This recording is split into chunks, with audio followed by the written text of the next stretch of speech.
Good morning, my photogenic friends. Let's have a talk about one-step sparring. One-step sparring, for lack of better wordage, is broken. Let's fix it. Okay, this is for traditional martial artists. If you did karate, taekwondo, if you did certain types of kung fu that have adopted it or modified it for their usage, you have done one-step sparring. And if you expand the definition of one-step sparring is, then maybe a lot of martial artists, even MMA guys and boxers, have done it. But traditional martial arts, they came up with this methodology of learning how to control your shots and practice some very, very basic targeting and distancing. All right, called one-step sparring. And the way most of us have encountered it, the way I first encountered it, was very similar to what I learned in Shotokan as a child, and later in other martial arts, different variations of it. In Shotokan, teacher said ready, and you did a gedan barai, a low block, and then hunch, and you threw a step through punch, and the person did a block and a punch. Right? It was always this way, or this. Wow, yeah, this way, all right. Very rudimentary. And as a white belt, I found it challenging. As a 9-year-old white belt, I'm like, man, this isn't easy, right? But it quickly became easy. Like, when you learn how to do it, very quickly, in weeks, you learn how to get good enough that punch will never, ever land, no matter how intensely it's thrown. In Shotokan, the other person took a stance. We stood in a natural stance, what we call a natural stance, but not everybody stands that way naturally. Later, for example, in Taekwondo and Tang Sudo, oftentimes you'll assume a stance and the person will come at you, and you'll be in your stance and be able to react. And I was asked by my friend Master Jose Gonzalez in New Jersey about my thoughts on one-step sparring, and he said, don't you think it would be better if instead of just a step-through punch, you'd practice against a hook punch or something like that, or a reverse punch? And, of course, but it's kind of not that simple of an answer, all right? To do this, we have to set context. And if you're a martial arts instructor or involved in a martial arts school and you're senior, you're a brown belt, a black belt, something like that, this is really for you. Please listen, because I'm giving this to you with my good intent and with a lot of experience behind it.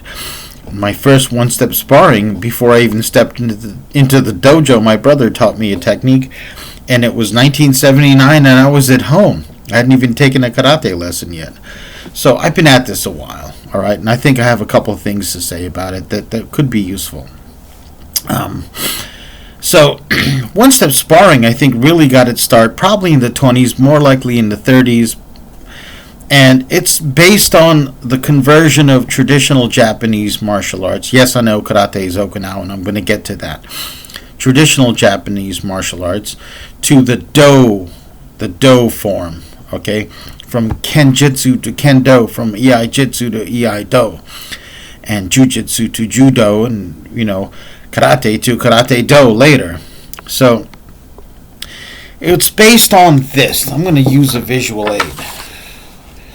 All right, that is Japanese katana, and oftentimes in the battlefield, the katana was drawn when everything else was exhausted. When maybe you got knocked off your horse after using a bow and lances, and you landed, or you were infantry, you had shot all the arrows you could shoot, and you engaged with lances and spears and halberds, and somehow they got past that, and then it's down to swords, right? And oftentimes, because you were at this long distance and the enemy was coming at you, or you were coming at the enemy and it was desperate, you had to step forward and hit them. All right, step forward and try to cut and engage. And so a step-through attack with a fully committed power shot with a sword is the way to go. It's the way to initiate, right? Possibly, things got a little bit more desperate. The sword broke or something happened, and you had a tanto knife. Okay, right here I have a cold steel Recon Tanto, an excellent blade with proper usage will last you multiple lifetimes, all right? And now you're in armor. Don't forget the armor. and you've got to get to your opponent. Maybe he's got a sword or a long-range weapon. You've got to get to the side or bat that spear tip aside and step through with all your might and try to hit him in some of the weak spots in the armor, because Japanese armor was sort of a mixture of chain and iron, small plates, large plates, links, silken cord and leather and things like that. It's cool looking, but it's based on the fact that Japan just doesn't have a whole hell of a lot of iron and metal. They have metallurgy, they have artistic skill. So taking, smaller bits, they put together a very mobile piece of armor, but it doesn't have the protection of European plate. It will never compare to, for example, a full German set of armor with chainmail and padded cloth underneath, and then all this steel on top, right? It won't compare. So you had a chance. You could punch through some of these spots by stepping through with all your weight, all your momentum, and slamming the, armor-piercing tip of that tanto or that katana. And people forget katanas are known for cutting. Japanese weapons are curved, but they have a great armor-penetrating tip that can easily punch through chainmail, right? So when they made the rules of kendo, they honored that warrior tradition and that battlefield reality, where a single clear shot to what they designated as vital areas ended the fight. You don't absorb a sword blow to the neck. You don't absorb and keep going past the decapitation, right, or even removing a limb.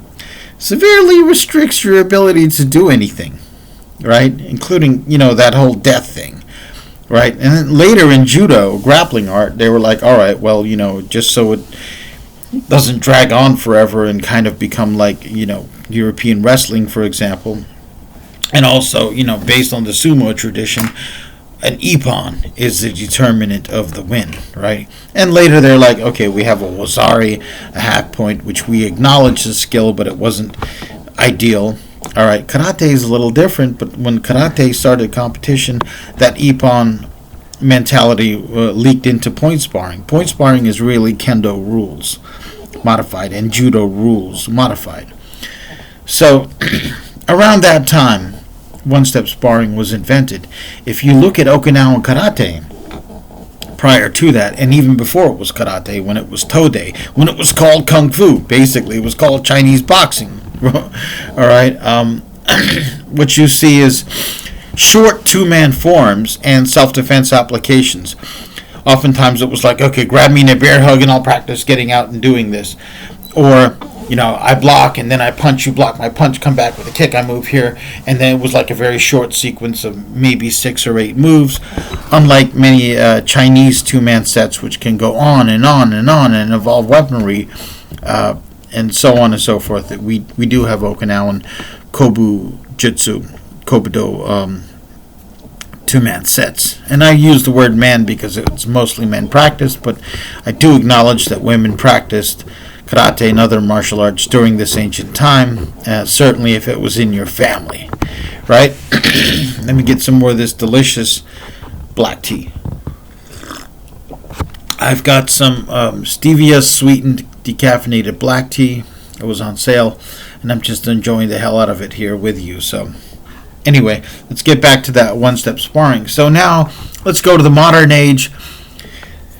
Karate went from Okinawa to Japan and acquired Japanese elements, and then it goes to the rest of the world. And I have PDFs of Black Belt magazine from the 70s, like 70, 71, 72, and there's GIs talking about, I don't like the fact that my Okinawan sensei promotes so fast, or, even if he's good, a lot of GIs are here for a tour of duty, 2 years, 3 years, 4 years tops.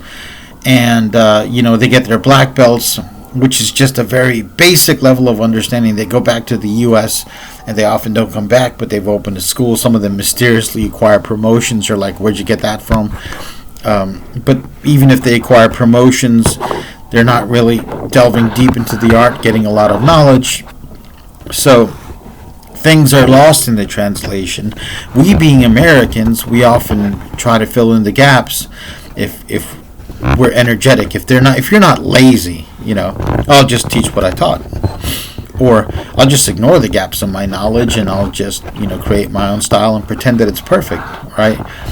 But, one-step sparring, I think, has become an industry standard where at every belt level, even testing for second and third degree black belt and so on and so forth, you're required to do a certain number of one-step techniques. They're pre-arranged, meditated, and you're just coming at someone with a step-through punch and he does this combination and they get progressively more complicated and, involved as you go up the belt ranks, which seems okay, but let's really think about the fact that oftentimes your one-step sparring doesn't translate to your sparring, and your sparring doesn't often translate to your self-defense, which often doesn't translate to your forms. You see where I'm going with this?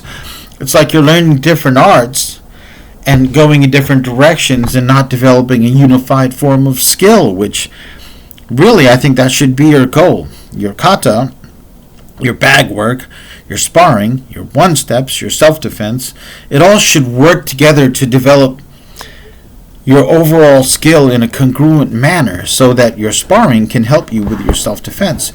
You can do different sparring scenarios where you introduce self-defense into it. You and an opponent are sparring with light contact or no contact. All of a sudden, at random intervals, someone will jump in and join one side and then jump out. Now you're occasionally practicing, two-person applications. You can, of course, incorporate grappling, but there's more creative ways of incorporating grappling.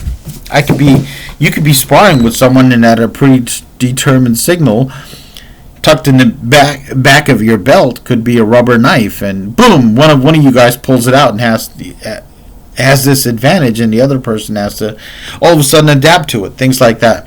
Same thing with your self-defense scenarios.